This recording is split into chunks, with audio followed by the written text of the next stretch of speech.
What is up, everybody? I'm Pokerface Ash and welcome to my channel. I just pulled up to Texas Card House Dallas where I'm going to be hosting a 2-5-10 match the stack live stream game, and it's going to be a lot of the players that I played against on the last stream, and I booked my biggest cash game win of my entire career last time. So let's hope that tonight goes just as well and we get in some fun hands and of course get some good ones for the vlog. This last 2 months has been absolutely insane. I was in Mexico, Panama, Tunica, Mississippi, Tulsa, Oklahoma, where I won a World Series of Poker circuit ring. Then I headed to Franklin, Kentucky, Downstream Casino in Joplin, Missouri, and Iowa. So it has been quite a ride, but the year is just getting started, and I'll also be heading to the Lodge Championship Series here in the middle of May. Also headed to the World Series of Poker for the entire summer, so stay tuned for a lot of interesting vlogs coming up. So a lot to look forward to. Anyway, I'm gonna stop rambling. Let's get in there and play some 2-5-10 match to stack. $2,000 buy-in to start, and let's go crush it. It's time to play some 5-5-10 match to stack. Originally it was 2-5-10, but now it is 5-5-10, and we are going to be in for $2,000. I brought a total of 4K with me, and I'm hoping I don't have to dig into it. This vlog is going to be all about staying disciplined and picking your spots when you're playing in a crazy, action-filled cash game, but you're extremely card dead and spot dead. So let's get into the hands that I did play and see where it goes. The lineup in the live stream tonight is an absolute dream, full of recreational players who love to splash around, play monster pots, and play crazy and wild. There are of course going to be some tougher players to play against tonight, including Mr. Wolfgang, who has a YouTube channel. I'm sure you guys probably already know who he is. And luckily, he and Mr. OFC are on my right, so I pretty much have the dream set up as far as my table draw goes. OFC is known to put people in the blender and put people in super tough spots. You never know if he has it or he's bluffing, which of course makes one tough poker player, so I definitely have to look out for him. So let's see if we can get something going and pick some good spots. Well, it didn't take long at all for this game to get crazy. In fact, in the very first hand of the live stream, there was a triple barrel bluff all in on the river. He got the best hand to fold, and now stacks are already going to be starting to get big as everyone is already reaching for chips to match the biggest stack. The raise sizes pre-flop have been astronomical, and we only have $2,000 in front of us.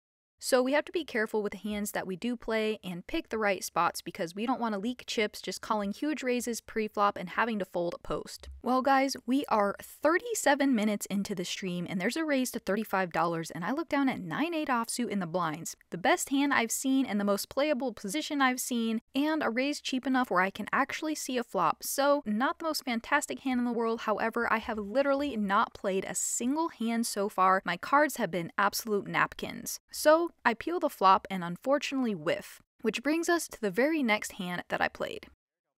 Fast forward now to about an hour and 4 minutes into the stream, and I still have not had one single playable hand in a position that would be beneficial to us. There's a raise in middle position to $50, and then Mr. OFC, Mr. Aggressive himself, puts in the 3-bet to $250. And then Wolfgang is in the blinds and puts in the cold 4-bet to $700. But wait, that's not all. I'm next to act and look down at pocket jacks. Yes, that's right. My very first playable hand over an hour into this live stream, and there is a 4-bet in front of me and I'm looking down at jacks. Here's the problem.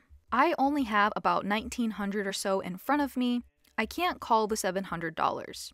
Putting in a 5-bet jam with jacks seems really bad. We know OFC is definitely capable of 3-betting light. He can be 3-betting with pretty much any hand. However, the issue here is the 4-bet from Wolfgang. As you can see, from a GTO perspective, Wolfgang's 4-betting range should really only consist of the very, very top of his range. The only other 4-bet he's put in the entire night is when he had pocket aces. I don't know at all how he plays, but he had been pretty tight and straightforward. Jacks just don't fare well against a 4-bet from a player who's playing a pretty linear range. If I jam, I'm going to get snapped by all the hands that have me crushed, or I'm going to be flipping against ace-king, possibly ace-queen suited if he finds a call with that hand. So if we're looking at this from a strictly GTO solver perspective, we are essentially only continuing here with the very tip top of our range, and even queens, as you can see, finds a fold a pretty high percentage of the time. However, in this game with the crazy loose action, I'm probably just getting queens in this spot, so the hands I am going to jam are going to be ace-king suited, aces, kings, and queens. So because of all those reasons, I decided to put in the fold. It was painful. It was very frustrating to finally look down at a playable hand and then have that action before it gets to me. OFC and Wolfgang end up playing an all-in pot where OFC flops a set of 10s versus top pair top kicker. Wolfgang had ace queen of clubs, and honestly, I'm not sure how the hand would have gone if I would have shoved. I imagine that Wolfgang probably would have felt priced into call, but nevertheless, we're going to shake this one off and move on to the next hand. About 20 minutes later, I find myself under the gun with a suited one-gapper, Jack 9 of spades. This is one of the best hands I've seen. We can mix it up here with a little suited one-gapper, especially on the live stream. So I raise it up just hoping to see a flop multi-way. But unfortunately, there's a couple calls in front of us, and then OFC puts in a massive 3-bet, and this is a perfect example of a spot where we are not going to call a massive 3-bet, especially when our stack isn't nearly as big as his. We don't have the implied odds to make the call, plus Jack 9 suited isn't the best hand in the world, so it's going to find itself in the muck. Alright guys, it's time to buckle up, put on those seatbelts. This was the biggest pot I played for the night and one of the most interesting spots I've been caught in quite a while. We find ourselves in a 4-way limped pot and I am in the $10 blind. BDD decided to just limp with ace-king of diamonds, probably expecting someone to squeeze given the way the game has played, but he's in there with an absolute monster. I check my option and we go 4 ways to a flop of ace, 10, 6, rainbow. BDD, of course, has a monster here, top pair, top kicker, so he puts out a bet of $50. Wolfgang flops 2 pair and he just elects to make the call. Now it's on me. I don't love this spot at all, especially with a weak ace. However, we can't fold, obviously, so I put in the $50. The turn is the 4 of diamonds, so now we have 2 pair. This time the small blind checks, Wolfgang checks, and now obviously I have to assume my hand is best, so I put in a bet of $110. Thinking I'm just going to get called a lot in this spot by at least one of the 2 players, but to my surprise, BDD puts in the check raise to $375. His lead on the flop can definitely consist of 2 pairs and sets, especially when he check raises here, he is showing a lot of strength. The flip side of this is I have seen him check raise and put in multiple bluffs in many hands throughout this live stream, and he loved to show the bluffs, so he is also capable of making some moves, there is no doubt about that. But then I'm very thrown off as then Wolfgang makes the call for $375, and now it's on me and I'm absolutely sick. I finally make a decent hand in this crazy game. I have 2 pair, but I am not loving it. I could have definitely turned the best hand here a decent percentage of the time, so I'm not going to put in a fold just yet, of course, so we make the call, hoping to get to a showdown. Multi-way spots are so tough because we are up against 2 other ranges, and because this was a limped pot, there's a lot of random hands my opponents can have. The river is the 8 of diamonds, so now 9-7 and 7-5 get there for a straight, but would be extremely unlikely given the action. BDD elects to check, and now Wolfgang, with his 2 pair, is going to put out a bet of $425. Derek nails the commentary perfectly. Wow, $425, a great price. I mean, as crazy as it sounds, Poker Face's ash hand is still kind of a bluff catcher. I essentially don't love the call at all, but I do have 2 pair and I am beating some worse 2 pairs. However, I can easily be losing here to a hand like ace-10 offsuit, ace-6, or ace-8, so my hand, while it is 2 pair, is still pretty vulnerable, especially given all this multi-way action. BDD finds the fold, Wolfgang flips over his hand, and as you can see, I was not at all sure I was going to win. I was pretty sure I was going to be shown a better 2 pair quite often, or somehow a set. But we finally scoop a pot, the biggest pot of the night, and now we are up over $1,000.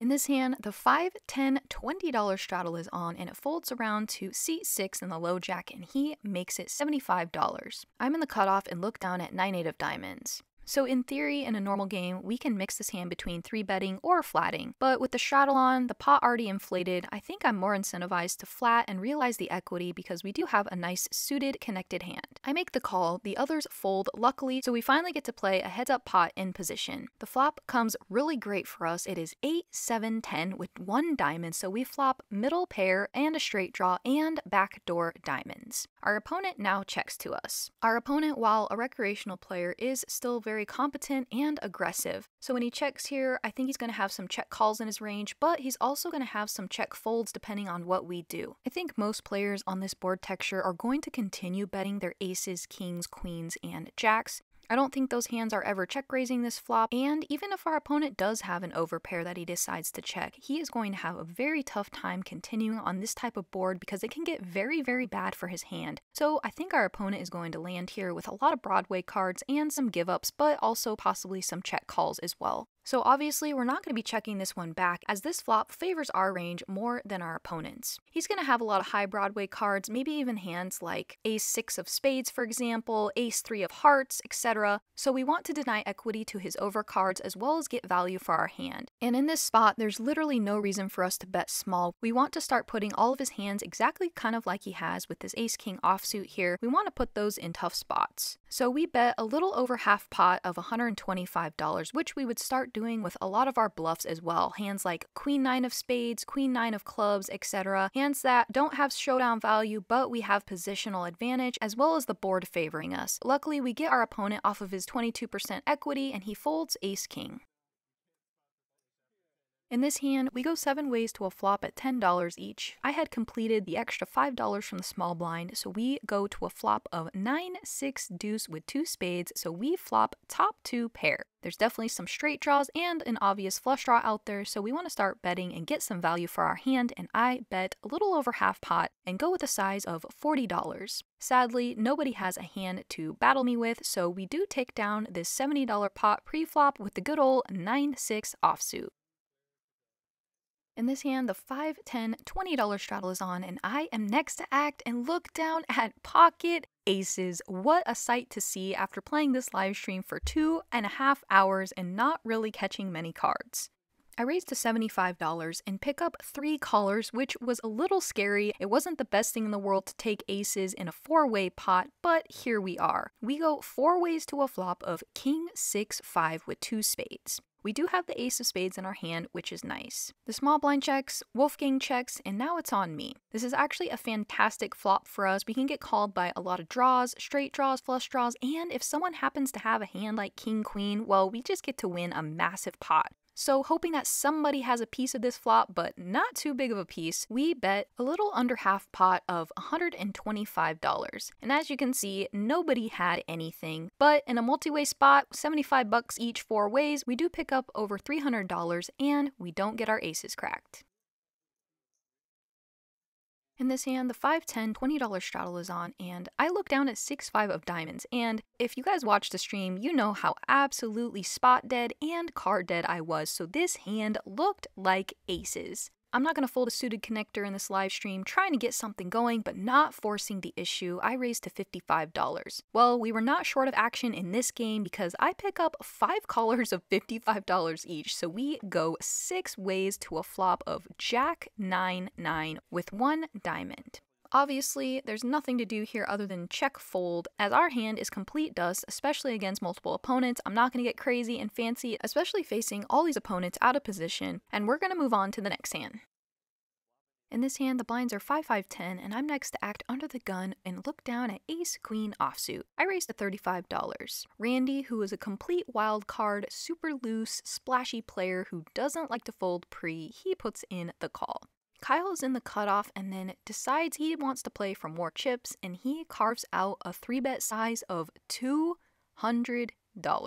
This is a perfect example of how my entire night has gone. I finally pick up a playable hand and then face a huge, massive 3-bet. It folds all the way back around to me. I think I have all 3 options on the table here. I can fold, call, or put in the 4-bet bluff, because I would essentially be turning my hand into a bluff. In 9 max games in GTO theory, you guys are not going to believe this, but as you can see, ace queen offsuit facing a 3-bet from the cutoff is actually just a fold. I know guys, it seems super nitty, but we're going to struggle post flop, especially against 2 wild, unpredictable players with a pot that's already super inflated. My strategy and game plan coming into tonight was to pick my spots and have clear visibility going forward, meaning I want to be in control of the hand. I want to pick spots where I'm in position and have a clear path to either getting to showdown or winning the pot, and in this case, I felt like it was the best decision to just put in the fold even though my opponent might be trying to get one through on me. I thought it was the right play given the circumstances. Plus,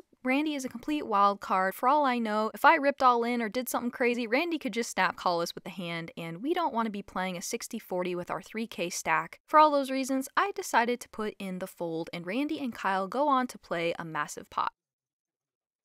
In this hand, the 5-5-10 $20 straddle is on, and Randy is next to act, and he decides to call the $20 with the good old 3-deuce off. It folds around to BDD, and he's in the small blind and raises to $150. This is a massive raise. I know exactly what he's trying to do in this spot. He's trying to isolate Randy and play a pot against him because Randy is super loose and doesn't really like to fold pre-flop. He wants to isolate and try to take some chips from Randy. However, I'm in the $10 blind and look down at ace-king offsuit. Finally, a nice spot here to put in a 3-bet.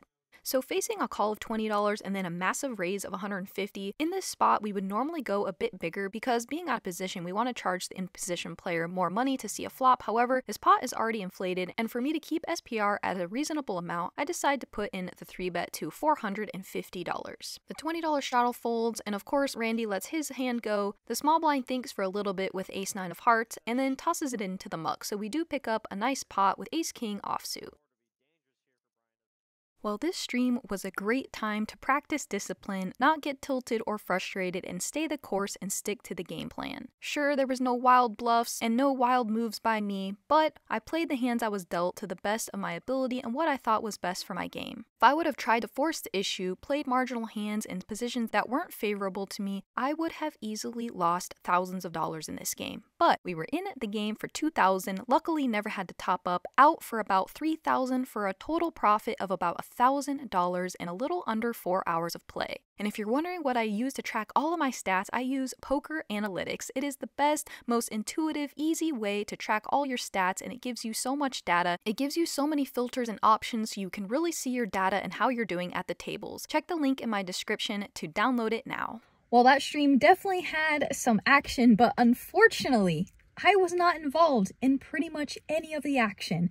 That was by far the worst card distribution I've ever had on a live stream. I was so spot dead, card dead, all the dead, and just couldn't get anything going. And finally, when I had some somewhat decent hands, there was massive raises or 3-bets. But like I said the last time I played on these live streams, when you're playing against players who are just very loose, very call happy, you can't just play passively and just keep limping and calling a bunch of big bets. That's really the way you're just going to lose a lot of money. So I tried to stay disciplined, play tight. If people want to call me a nit, that's totally fine, because at the end of the day, I'm there to make money. I'm not there to wow you guys with crazy bluffs and stuff. I'm there to do what I feel like is best for my game. So we were in the game for $2,000, cashed out with about $2,700 for a profit of $700. And unfortunately, just to make matters worse, we also lose the nit game. So I lost about $300 on that. But anyway, I hope you guys enjoyed the vlog. If you did, would you do me a huge favor and go all in and like, comment, subscribe?